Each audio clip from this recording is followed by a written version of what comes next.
honest, I don't even know what's underneath it.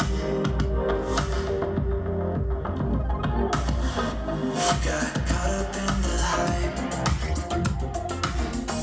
You got lost in all the lights. You got Hollywood, say you know what's good. Do you even know what you need? Superficial, always faking every lie.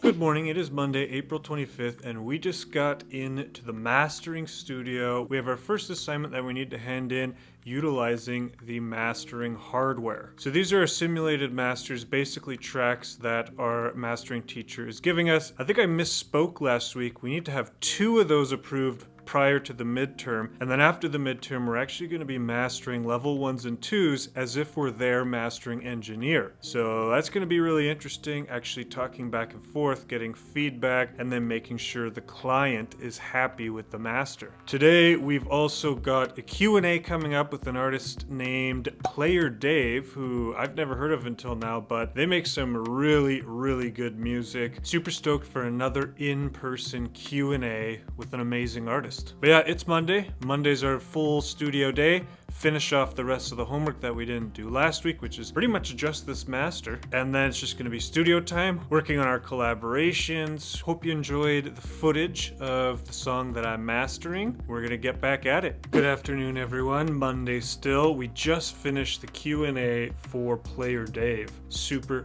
inspiring person. I'd say the thing that I could relate to and the biggest takeaway for me was just generally experimenting with your sounds. One of the things he said is we need to get out of our logic brain and into our creative brain. He said music production is one of the hardest things to do because it does use a lot of logic as well. We have to really be able to kind of swap back and forth and then really let our creative side take over when it's appropriate. He also went on to say that there's really no teaching kind of discovering your sound. It's something that comes with you and time. He did this one cool trick in Sampler where basically he could just use a mod wheel and basically just scroll, and it would give him little chunks of a vocal sample that he was trying to do a fill with. So rather than getting in there and getting technical and trying to figure this out, it allows him just to scroll. He hears a sound he likes, plugs it in, listens to the whole thing, sounds good, moves on. He showed us a bunch of his processes, and a lot of it once again comes down to resampling, and it comes down to layering your sounds properly. So yeah, just a really insightful Q&A. I love all this experimental stuff. I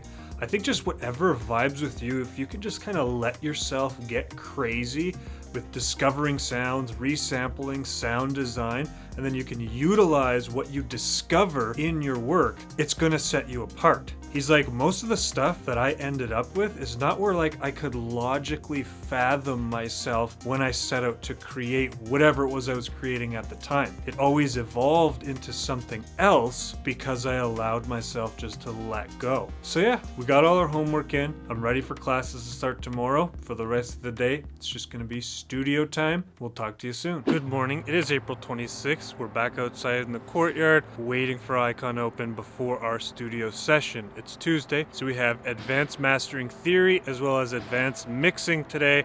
I'm super stoked for Advanced Mixing today because I had a lot of fun mixing that Lumineers track.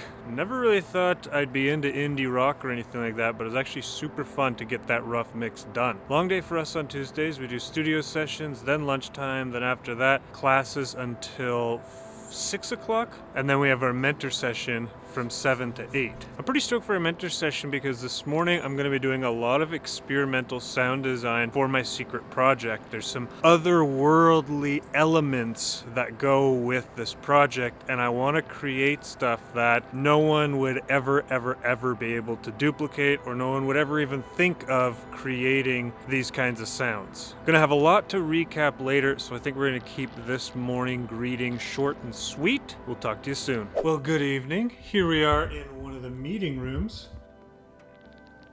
There's 3 of these meeting rooms. They're for the admission staff, they're for the music business students. You can book them out. come in here and do what you need to do. Tuesdays are a long day for me. Class starts at 1, finishes at 6, and then at 7 I have my mentor session, and so I did studio time after that, which went really well. But let me give you a recap for our classes today. Advanced Mastering Theory was all about spatial tools. So learning how to make the mix bigger, not louder. And this kind of stuff is really what separates a good track from an okay track. You know, everybody's all about loudness. Everybody's trying to push the LUFS to the maximum, when if you make good use of your spatial effects, your mono, your panning, your stereo field, and you understand what instruments should be panned and when, you can really make a huge impact. If you got a vocal in your track and you got a simple verse, make everything mono. Then when the drop hits, make everything that comes in stereo. You'll make a way bigger impact than trying to just jam as much stuff as you can into the drop to make it more powerful. That being said, how was advanced mixing? It was pretty awesome actually. A few of us got to share our Lumineers rough mix, and I got pretty good feedback on mine. Just need to clean up a bunch of stuff, and then I didn't really add any effects, but I kind of did that on purpose. So I just got to keep going, and he didn't really have anything that stuck out that was totally off or totally wrong or anything like that. So what he did for the classes, he went over all of his automation, drum processing, and effects. He did say like he might not actually need to do all this stuff, but for the sake of the class and just basically going all out to show us every concept he could, he added a lot of stuff. Just on like 3 tom drums, I think he had like 8 different automation lanes for reverb, for compression, for multiband compression, for expansion, a whole bunch of really interesting things going on. What I'm starting to see about this mixing class is that the process of doing a proper mix is actually a lot more time consuming than most modern producers might think. A lot of us, I know, we mix as we go, but I'm seeing that these concepts that we're learning are really gonna help us when we get to that final mix phase. All right, stay with me. We gotta recap our mentor session. It went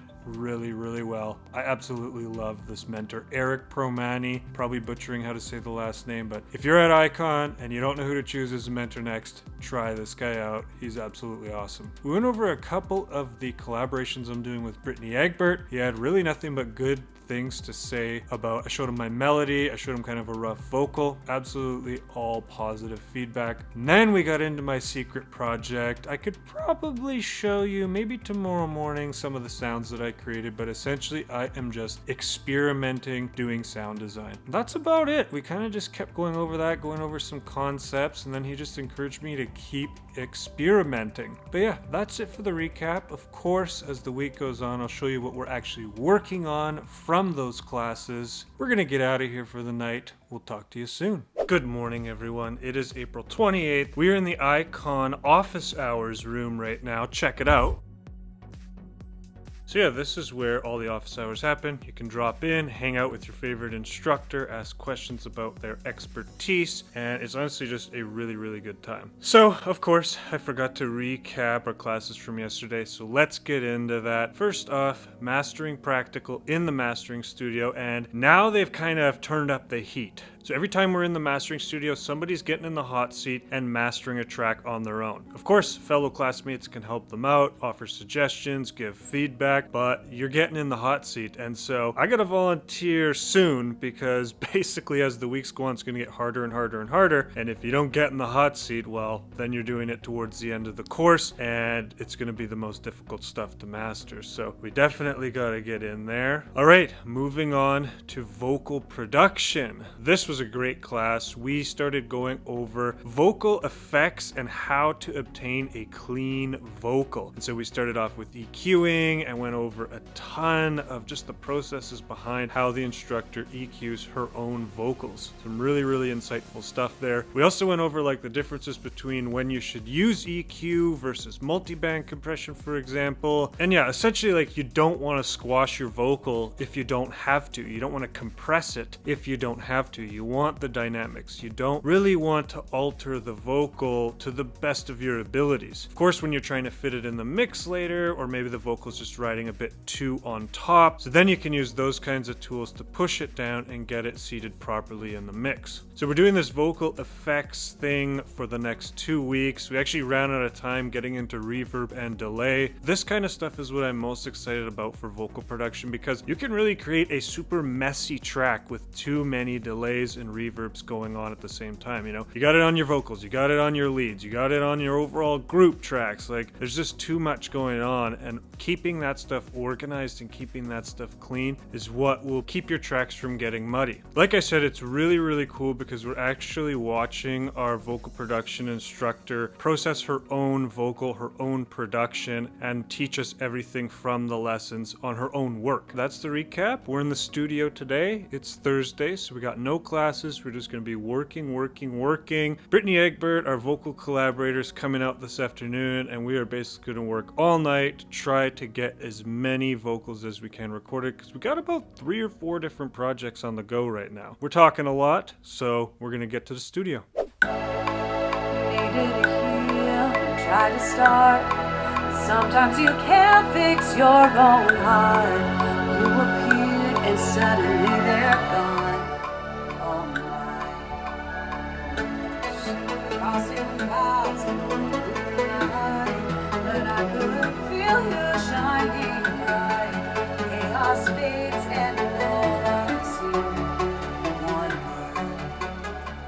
Good morning, everyone. It is Friday, April 29th, and as you can see, we are in the mastering studio again, practicing our mastering, and honestly, I think it's going really, really well this time. I feel like I'm starting to use the tools for what they're meant to be used for, rather than just kind of turning things on and seeing what happens. As I said before, it was suggested to stop using a mastering chain and instead go by these 4 principles: correction, control, enhancement, and finalization. And so this isn't just about the hardware, this is about combining the best between the software and the hardware world. We jump in, we use some plugins, do some correction, and then we go over to the analog gear. I got some compression going to control the overall sound. We got some multi-band compression going to control certain areas of the track that might be a little louder than others. And then we've got some enhancement with some EQing, as well as a bit of vintage drive from the SSL Fusion. Take a listen.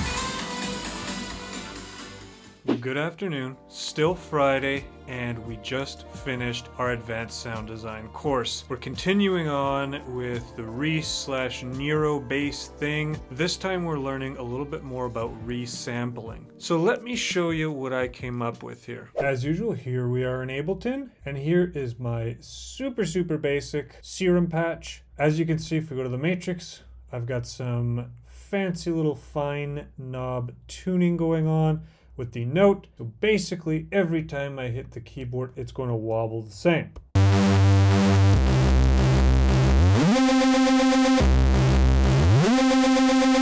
You might recognize that sound. And so that's pretty much all I did here. We've got a little bit of automation on this one here, doing the pitch bend. Let's take a listen.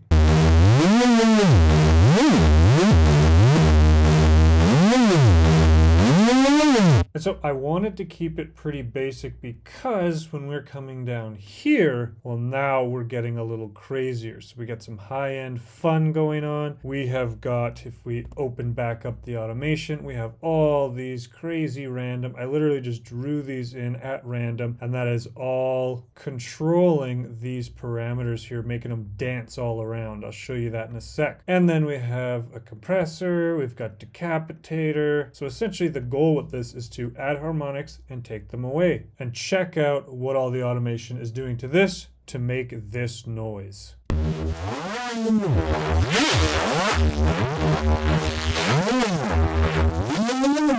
pretty crazy stuff. I really liked how the beginning part sounded. So I brought that over here. I thought, wow, that's pretty rhythmic, but what if we open this back up and see how this is off right now? We turn this off, and what if we just soloed that and played it? Okay, now that sounds cool. So I recorded that in right here, added a whole bunch of effects. Let's take a listen to that one now. So the main things going on here is that I reversed it and I put this LFO tool, which is giving it that glitchy effect. And then I got absolutely carried away, tons of effects. And then I threw in this break beat. Play this loop, you'll see how much fun this actually was to create.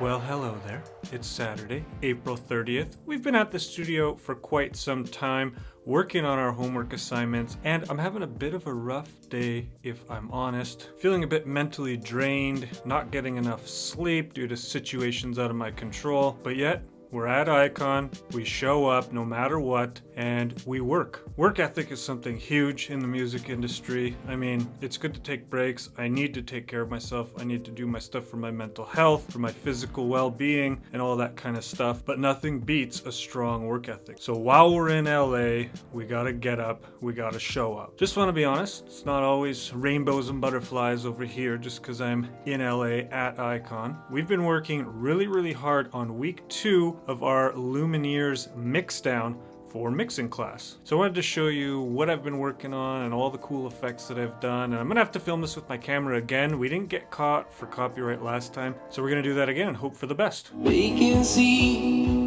hotel room, lost in me, lost in you. Angela, on my knee, I belong, I believe. Oh, yeah.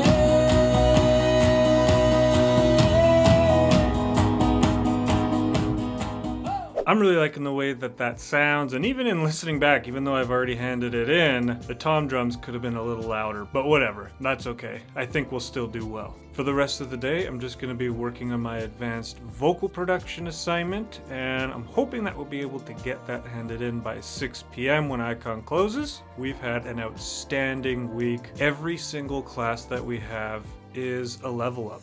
It's absolutely amazing, the stuff that we're learning. In a few years, when I look back on this, it's gonna be pretty cool to see that I documented this whole time through this vlog. Who knows what the future holds, but I think we are well on our way to achieving our goals in the music industry. We'll see you at the end of next week.